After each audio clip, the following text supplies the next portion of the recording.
Jonas, chapitre 1. La parole de l'Éternel fut adressée à Jonas, fils d'Amittai, en ces mots. Lève-toi, va à Ninive, la grande ville, et crie contre elle, car sa méchanceté est montée jusqu'à moi. Et Jonas se leva pour s'enfuir à Tarsis, loin de la face de l'Éternel.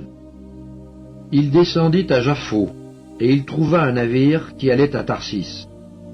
Il paya le prix du transport et s'embarqua pour aller avec les passagers à Tarsis, loin de la face de l'Éternel. Mais l'Éternel fit souffler sur la mer un vent impétueux, et il s'éleva sur la mer une grande tempête. Le navire menaçait de faire naufrage. Les mariniers eurent peur, ils implorèrent chacun leur Dieu, et ils jetèrent dans la mer les objets qui étaient sur le navire, afin de se le rendre plus léger. Jonas descendit au fond du navire, se coucha et s'endormit profondément. Le pilote s'approcha de lui et lui dit « Pourquoi dors-tu ?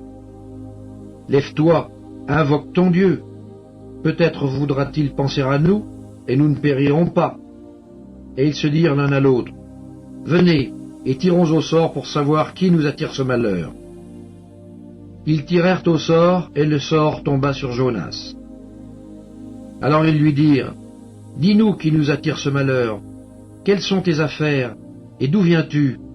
Quel est ton pays, et de quel peuple es-tu » Il leur répondit, « Je suis hébreu, et je crains l'Éternel, le Dieu des cieux, qui a fait la mer et la terre. » Ces hommes eurent une grande frayeur, et ils lui dirent, « Pourquoi as-tu fait cela ?» Car ces hommes savaient qu'ils fuyaient loin de la face de l'Éternel, parce qu'il le leur avait déclaré. Ils lui dirent, « Que te ferons-nous pour que la mer se calme envers nous ?» Car la mer était de plus en plus orageuse.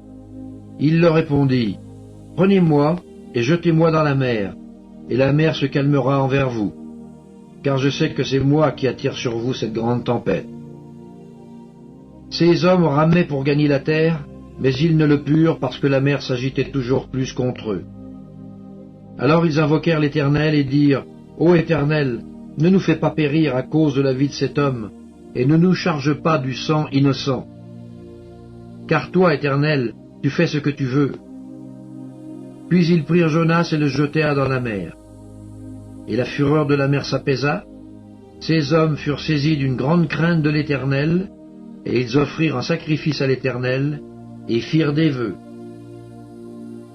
Jonas, chapitre 2.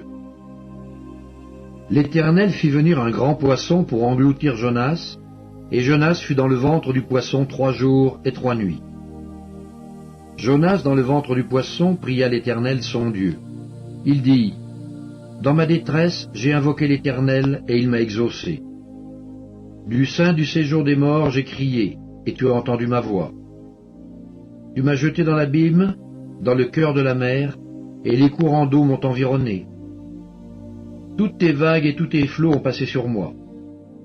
Je disais, je suis chassé loin de ton regard, mais je verrai encore ton saint temple. Les eaux m'ont couvert jusqu'à m'ôter la vie, l'abîme m'a enveloppé, les roseaux ont entouré ma tête, je suis descendu jusqu'aux racines des montagnes, les barres de la terre m'enfermaient pour toujours.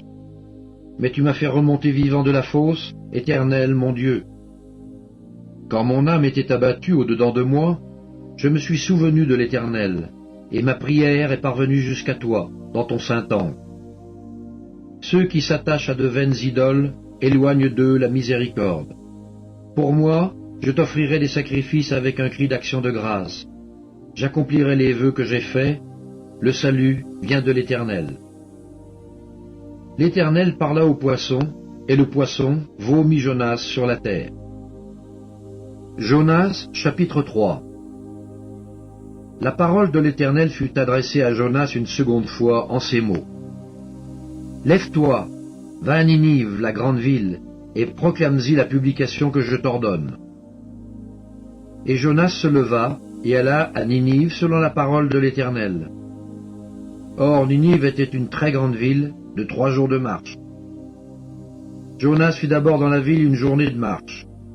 Il criait et disait, « Encore 40 jours, et Ninive est détruite. » les gens de Ninive crurent à Dieu, ils publièrent un jeûne et se revêtirent de sacs, depuis les plus grands jusqu'aux plus petits.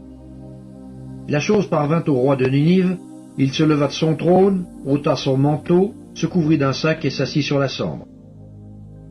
Et il fit faire dans Ninive cette publication, par ordre du roi et de ses grands. Que les hommes et les bêtes, les bœufs et les brebis, ne goûtent de rien, point, et ne boivent point d'eau. Que les hommes et les bêtes soient couverts de sacs, qu'ils crient à Dieu avec force, et qu'ils reviennent tous de leur mauvaise voie et des actes de violence dont leurs mains sont coupables. Qui sait si Dieu ne reviendra pas et ne se repentira pas, et s'il ne renoncera pas à son ardente colère, en sorte que nous ne périssions point. Dieu vit qu'ils agissaient ainsi et qu'ils revenaient de leur mauvaise voie. Alors Dieu se repentit du mal qu'il avait résolu de leur faire, et il ne le fit pas. Jonas, chapitre 4. Cela déplut fort à Jonas, et il fut irrité. Il implora l'Éternel, et il dit, « Ah, Éternel, n'est-ce pas ce que je disais quand j'étais encore dans mon pays? Et prévenir en fuyant à Tarsis. Car je savais que tu es un Dieu compatissant et miséricordieux, lent à la colère et riche en bonté, et qui te repent du mal. Maintenant, Éternel, prends-moi donc la vie, car la mort m'est préférable à la vie. » L'Éternel répondit, « Fais-tu bien de t'irriter ?» Et Jonas sortit de la ville et s'assit à l'orient de la ville. Là, il se fit une cabane et s'y tint à l'ombre, jusqu'à ce qu'il vit ce qui arriverait dans la ville. L'Éternel Dieu fit croître un ricin qui s'éleva au-dessus de Jonas pour donner de l'ombre sur sa tête et pour lui ôter son irritation. Jonas éprouva une grande joie à cause de ce ricin. Mais le lendemain, à l'aurore, Dieu fit venir un ver qui piqua le ricin, et le ricin sécha. Au lever du soleil, Dieu fit souffler un vent chaud d'Orient, et le soleil frappa sur la tête de Jonas, au point qu'il tomba en défaillant. Il demanda la mort et dit, « Parle à la vie. » Dieu dit à Jonas, « Fais-tu bien de t'irriter à cause du ricin ?» Il répondit, « Je fais bien de m'irriter jusqu'à la mort. » Et l'Éternel dit, « Tu as pitié du ricin qui ne t'a coûté aucune peine et que tu n'as pas fait croître, qui est né dans une nuit et qui a péri dans une nuit? Et moi, je n'aurai pas pitié de Ninive, la grande ville, dans laquelle se trouvent plus de 120 000 hommes qui ne savent pas distinguer leur droite de leur gauche, et des animaux en grand nombre. »